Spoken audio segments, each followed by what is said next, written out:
Erev Tov Chavrim, I'm Stephen Ben-Nun. You're watching Israeli News Live. Very serious situation going on over in the Middle East and even in mainland Russia. Also, we have an attack happening in China that has left already 7 dead and some 60 plus wounded.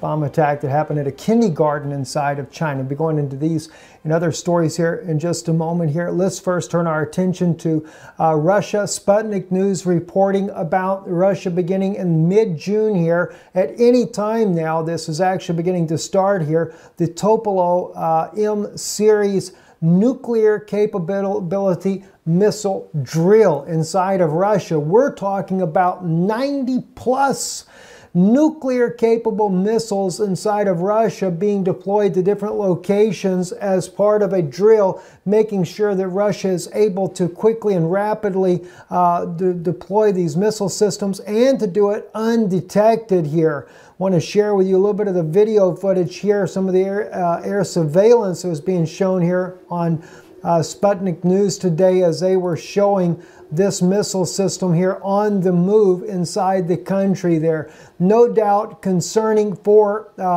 NATO and their partners there. Of course, NATO has been preparing for their own drill on Russia's western border there. And some believe that this is a show of force by Russia. In fact, Sputnik News is reporting that Russia is doing this as a way to send a signal, a message to NATO allies that Russia is a force to be reckoned with. And some of these missiles, by the way, very similar to that of the Dongfeng 41, the Chinese version of the ICBM that carries 10 warheads. Russia actually has these missiles that carry 4 independent warheads. And of course, one of an 800 kiloton ammo on top of that. All of them nuclear capable ICBMs and yet portable at the same time. Very serious situation going on there inside of Russia. Moving on over, Russia now has accused the U.S. of bringing artillery that will be used to strike the Syrian military. U.S. deploys the HIMARS artillery in Syria could strike pro-government forces, according to Moscow. That's their latest opinion about what's going on there. They also state here that the U.S. has redeployed 2 high-mobility artillery rocket systems from Jordan to a U.S. Special Forces operation base near Syrian town of Al-Tanf, which is 18 kilometers from the Jordanian border. Deployment of any foreign weaponry to Syria, especially multiple artillery rocket systems, has to be coordinated with the sovereign state government, the ministry's statement read. It noted that the range of the HIMARS cannot allow for providing support for U.S.-controlled Syrian Democratic Forces operating against Daesh and Raqqa. So they said here, the U.S.-led anti-Daesh coalition has several times already attacked Syrian government forces fighting Daesh near the Jordanian border. It is possible to assume that the similar strikes could be continued in the future involving HIMARS from now on. So what objective is the U.S. pursuing in Syria, and whom are the U.S. servicemen fighting there? This statement said regarding the deployment of this particular HIMARS weapon that has been deployed by the U.S. Special Forces there in southern Syria. We've been bringing this out to you already here on Israeli News Live that no doubt the U.S. coalition will strike Damascus, and that the actions that they are taking at this particular point in time are those of a provocative nature to try to draw both the Syrian government as well as the Iranian forces into an open combat. Also, I wanted to share with you, World on Alert. They keep posting these videos here of supposedly Syrian and Russian forces dropping bombs on the city of Dara. So I decided to do a little bit of research. Why would either Syria or Russia be targeting this city here with the bombs that they're dropping in the area? Because you could not help but wonder, if Russia or Syria, either one, is targeting this area, there's got to be a decent reason for that. Well, there was a lot of news out there about that, including U.S. media news as well, about the ISIS sweeping through several of the towns, and Dara being the main one that has collapsed under or the massive rebel collapse in Dara came as ISIS swept through this region. So for those out there that are trying to make it look like Syria and Russia are the bad guys for dropping bombs on Dara, you might want to think again. This here was back in February the 20th that ISIS swept through and caused this little town to collapse. And of course, the rebel forces collapsed. That's the U.S.-backed forces collapsed there in Dara. But then again, there's some that would argue that the ISIS is being operated by the U.S. as well. Moving on into the other news there, 7 killed, 59 wounded as blast hits kindergarten in China. This happened as parents were picking up their children from school today around 4 p.m. By the way, the injury rate has risen. As I stated already, over 60 have already been injured, accounted as injured in the blast at 4:50 p.m. Thursday. It is still under investigation, trying to determine who did the bombing or what caused this blast in the first place. So we're not fully up to date on this story here, other than to say it is an appalling situation that so many children were affected by this. And by the way, I've seen the photos of it as well. There were definitely children that were unconscious on the ground, one child receiving CPR due to this blast that took place there. Moving on to Qatar, or Qatar as some call it, the blockade, Petro-Yuan, coming war on Iran. This is an op-ed written by Dan Glazebrook, who's a freelance political reporter, writing about this very tense situation going on with Qatar inside or out there in the Middle East there.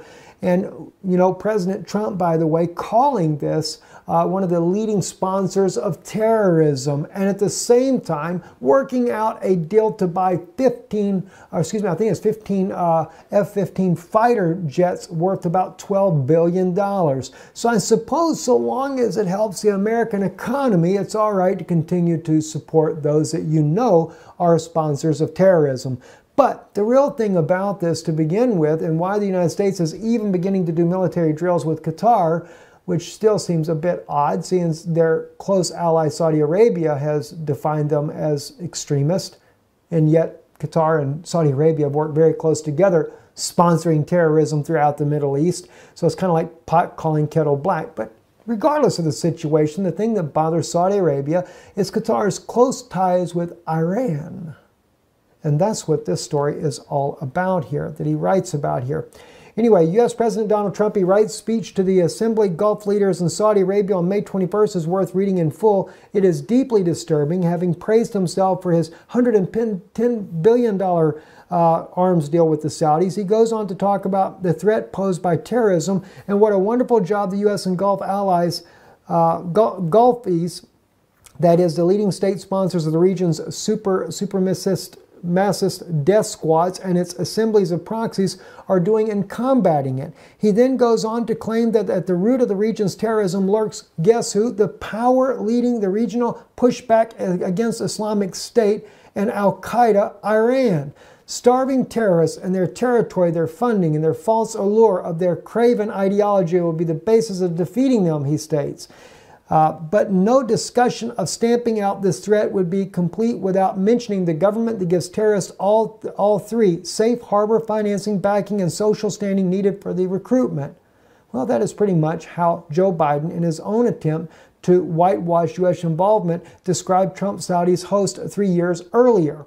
But Trump is not talking about ISIS Saudi backers. He is talking about Iran, the same Iran responsible with its Syria and Russian allies for the fact that the ISIS flag is not today flying over Damascus.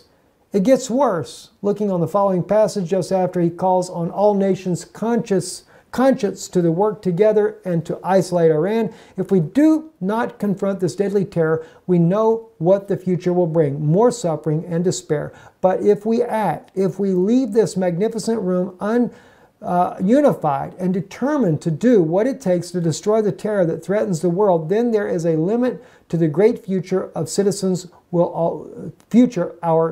will have, he said. The birthplace of civilization is waiting to begin a new renaissance. Just imagine what tomorrow could bring. Glorious wonders of science, art, medicine, commerce, and inspiring humankind. Great cities built on the ruins of the shattered towns. New jobs and industries that will lift up millions of people. That's terrible.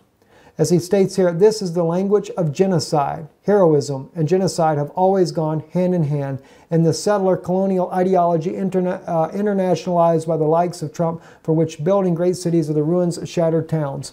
I don't know if President Trump really realizes what he's getting into when he says some of the things that he says, but I can tell you one thing. The article sums up exactly what we see going on in the Middle East.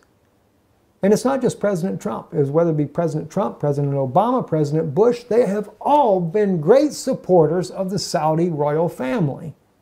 What for?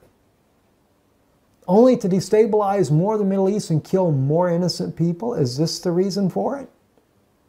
I mean, it's deplorable what's going on in the Middle East. And Qatar? Sure, President Trump was right to say they're a sponsor of terrorism, but so are the Saudis. Well, if they're sponsors of terrorism, why give them more weapons to cause more terrorism? I mean, it's really sad, the things that I see that are going on in the world today. And, we might say, is Russia any better? I can't say Russia's any better. But then again, everybody's trying to antagonize Russia. What are we doing with our military on Russia's western border? Or even for that fact, on the eastern border? Well, we justify it because of North Korea. Well, North Korea is a problem. I agree with that. Or is it just to justify have more forces on Russia's eastern border as well? Not quite sure. Anyway, I'm Stephen Ben-Nun. You're watching Israeli News Live. It is a world that is in turmoil, and it doesn't seem like anybody has a good answer on how to resolve it.